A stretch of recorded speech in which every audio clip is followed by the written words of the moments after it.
1590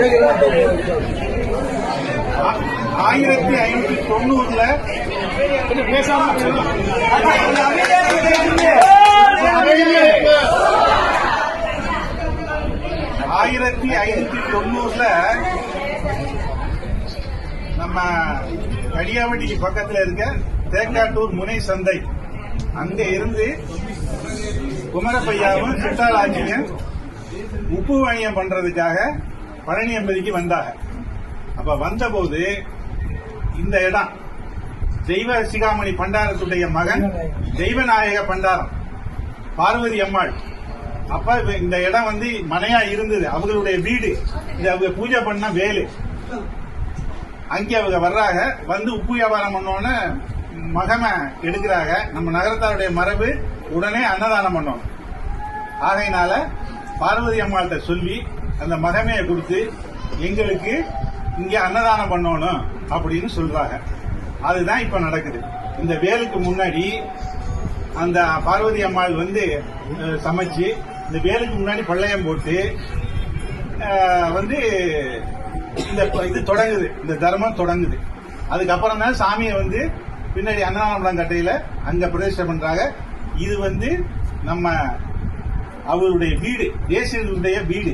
இப்ப அவங்க 13 தலைமுறையா இந்த சாமிக்கு இந்த இதுக்கு தொண்டு செய்து வருகிறார்கள். இதெல்லாம் 13வது தலைமுறை. அவங்க பெரியவங்க 12வது தலைமுறை, இவங்க 13வது தலைமுறை. இது தர்மம் தான், இது சொத்து கிடையாது. ஆகையினால இவர்கள்லாம் பழனியாண்டவருக்கே, அதாவது கவர்மெண்ட் எடுத்து குறுக்களை போடுறதுக்கு முன்னாடி இவர்கள் தான் பழனியாண்டவரை தொட்டு அபிஷேகம் பண்ணவங்க. அதுக்கப்புறம் இப்ப காட்சி இதெல்லாம் அரசாங்கம் வந்தோன்னா மாறி இப்ப பல மாதிரியா வந்துருச்சு. பழனியாண்டவரை ஆரம்ப காலத்திலிருந்து அதுவும் 64 மிராசு பண்டாரம்ங்கிறதுல முதல் பண்டாரம் இதுதான். ஆகையினால அப்படிப்பட்ட அந்த பரம்பரையில இப்ப இன்னைக்கு ஐயா இன்னைக்கு அந்த குமரப்பையா வாரிசுல இன்னைக்கு பூசாரி ஐயாவா இருக்காங்க. அதுக்கப்புறம் இந்த தர்மம் அப்படியே தொடர்ந்து அன்னதானம் நடந்துகிட்டே வந்துச்சு.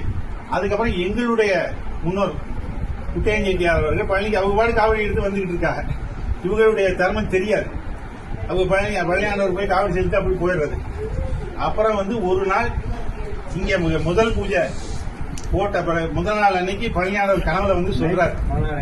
முதல் நாள் நைட்டு கனவுல சொல்றாரு, தேசியருக்கும் குமரப்பையாவுக்கும் இந்த மாதிரி குட்டையன்கிறவன் அடிவாரத்துல இடுமன்மலை அடிவாரத்துல காவடி எடுத்து தங்கியிருக்கேன்.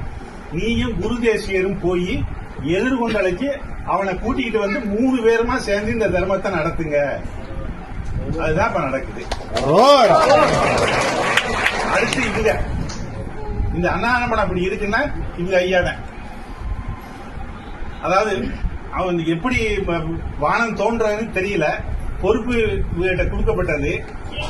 அப்ப பழனியாண்டவர் நேர காட்சி கொடுத்து இவர்களுக்கு அதெல்லாம் ரெடி பண்ணி வை, காலையில வானம் தோண்டி இருக்குன்னு சொன்னாங்க.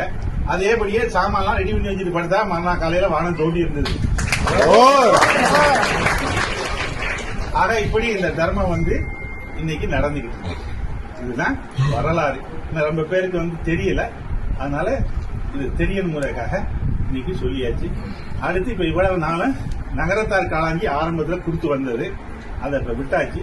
இப்ப எல்லாருடைய கோரிக்கைகளையும் ஏற்று இன்றையிலிருந்து நகரத்தார் காலாஞ்சி கொடுக்கப்படுகிறது. 9 பூஜை இருக்கு, 9 வேளை பூஜை இருக்கு. ஒவ்வொரு வேளைக்கும் ஒவ்வொரு கோயிலுக்கு மரியாதை. அந்த கோயில்ல யாரு பெரியவங்களோ அவங்க காலாஞ்சி